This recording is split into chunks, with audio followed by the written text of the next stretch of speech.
Saudações, nobres ouvintes, podcast Sem Esperança.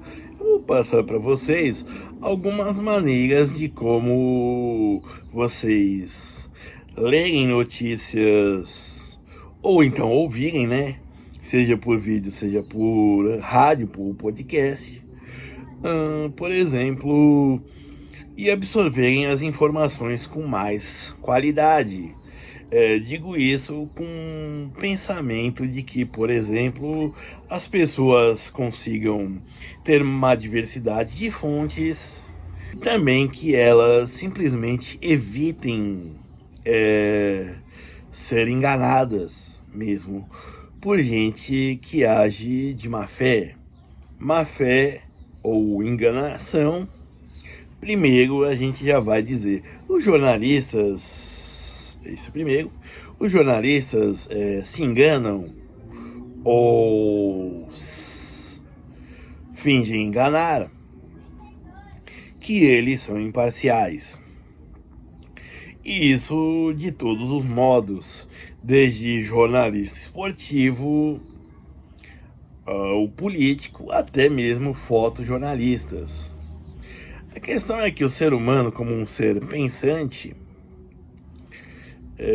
como um ser que tem ideias, mesmo que elas não sejam as mais bem facejas, nós, né, na verdade, nós pensamos e tudo tem uma razão, mesmo que seja uma pessoa fora da razão, digamos assim.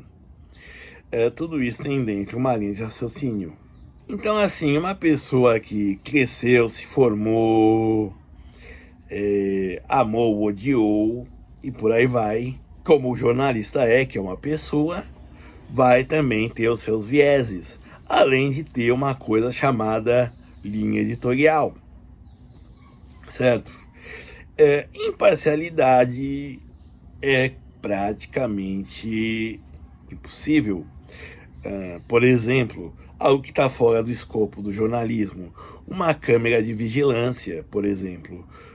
Você não bota uma câmera de vigilância, você que quer ter segurança, não vai colocar uma câmera de segurança apontada para o céu, ou então que esteja apontada para o céu e que vá indicar para parir, fazer a curva indicando para uma parede.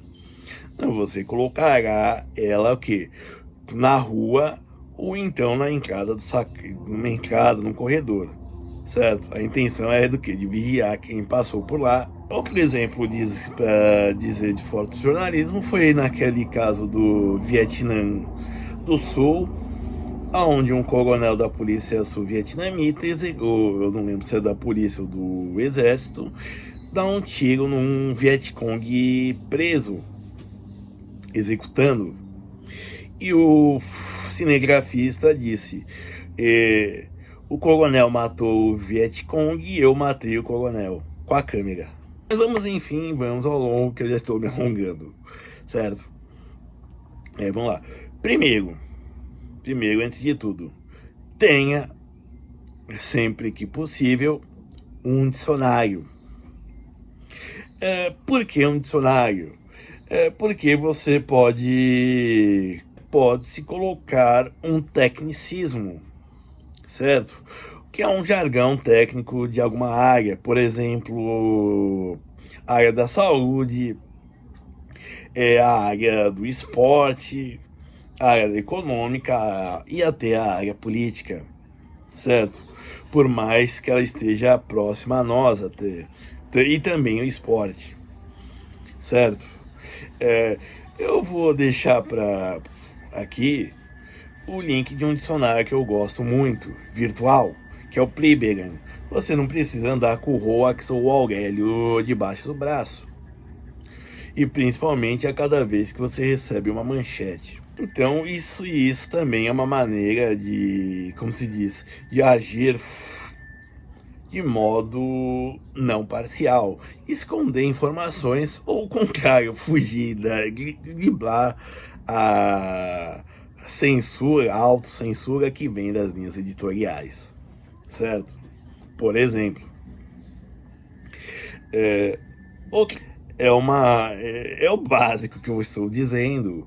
Contudo, leia toda a informação ou então ouça um trecho com o maior possível, ou veja, principalmente.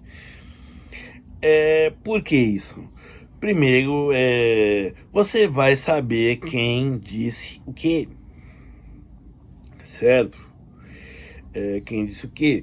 E saber quem disse o que vai te dizer se você sabe isso desde o jornalismo, como eu disse, da área da saúde, da área da política e da área até da fofoca, certo? Porque uma coisa é, por exemplo, a mãe de um tal artista, a ex-esposa, o ex-namorado, um ex-membro da equipe técnica, ou então um porta-voz. E aí você vê a proximidade com a fonte da notícia, certo? E aí você também vê a distância que está a pessoa. Pode ser desde uma que está querendo simplesmente inventar factoides. Um exemplo para citar do mundo das celebridades foi quando disseram que uma determinada celebridade tinha uma doença. Só que aí quando você via a declarante, era uma pessoa que estava bem distante, que só deve ter visto ela por vídeo. Outra coisa, ao prestar atenção, você deve ter ideia, a noção das quantidades também, certo? Ter a noção de quantidades. Por exemplo, quando alguém ranqueia algo, você pode ter você tem o melhor e tem o pior, certo?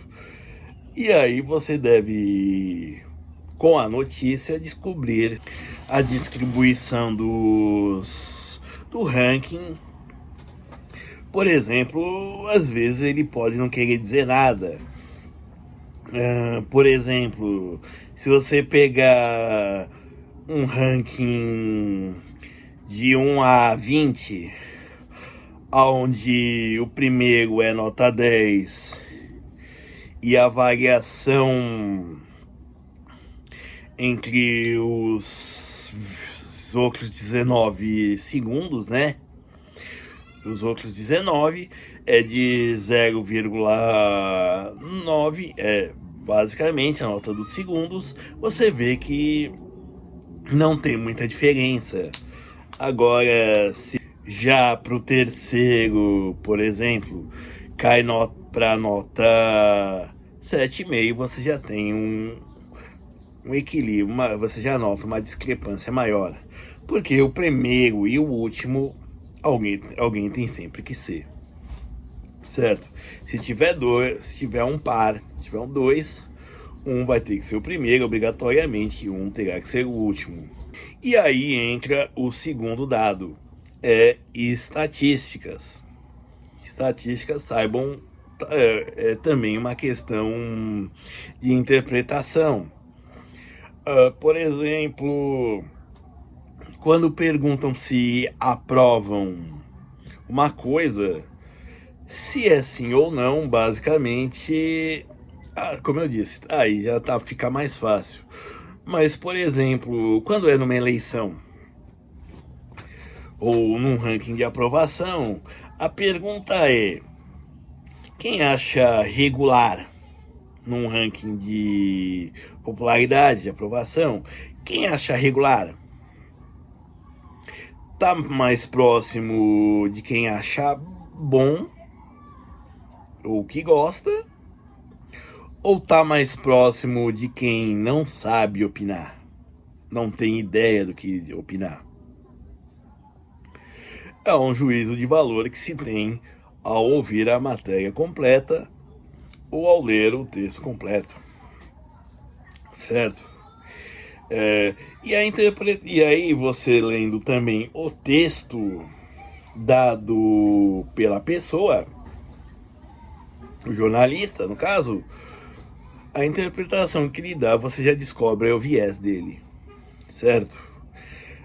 Por exemplo, uma pessoa que acha que regular o que aprova essa tal governo, tal pessoa, tal gestão, tal Câmara, tal fazem rankings do judiciário, e isso você pode ver como se mente com estatísticas. E tudo isso dizendo a verdade. A estatística é real, não, isso sem questionar a ideia em si. Tá? É bem aquela coisa. Você produz a notícia, você produz a informação,